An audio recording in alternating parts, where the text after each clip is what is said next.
میری پیاری بہنوں، اللہ نے ہمیں اس دنیا میں ایک خاص مقام اور عزت بخشی ہے۔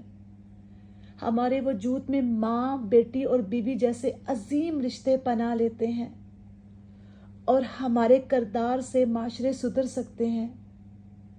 لیکن میری پیاری بہنوں، آج ہم میں سے کچھ بہنیں بھٹک گئی ہیں، دنیا کے فریب، بے حیائی اور عارضی خوشیوں کے پیچھے اپنا اصل مقصد کو بھلا بیٹھی ہیں۔ میری پیاری بہنوں، یاد رکھو، یہ دنیا ایک امتحان کی جگہ ہے اور ہمارا اصلی گھر آخرت میں ہے۔ یہاں کے جھوٹے وعدے اور قیمتی خوشیاں تمہیں دھوکہ دے رہی ہیں۔ لوگ تمہارے حسن کو وقتی طور پر پسند کریں گے، مگر جب تک تمہارا نفس اور کردار حیا سے خالی ہوگا، وہ تمہیں عزت کبھی نہیں دیں گے، کبھی آپ عزت نہیں پا پاؤ گے۔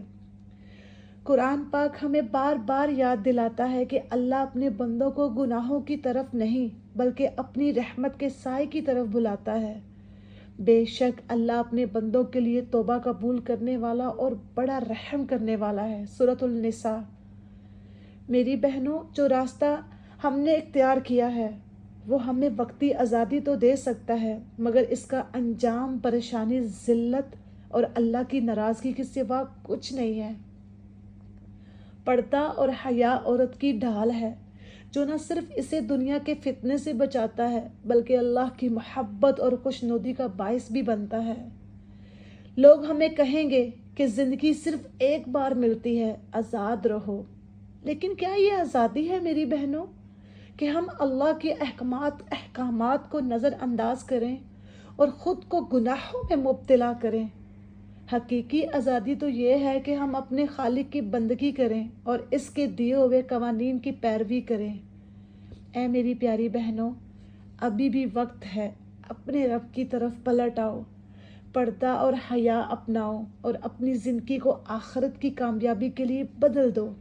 یاد رکھو، اللہ صرف ہماری نیت کو دیکھتا ہے اور وہ اپنی نافرمان بندیوں کو بھی معاف کر دیتا ہے جب وہ سچے دل سے توبہ کرتی ہیں۔ بے شک اللہ کی رحمت ان لوگوں کے قریب ہے جو نیک عمل کرتے ہیں۔ میری بہنوں، یہ دنیا فانی ہے لیکن ہمارے رب کی محبت اور جنت کا انعام ابتدائی ہے۔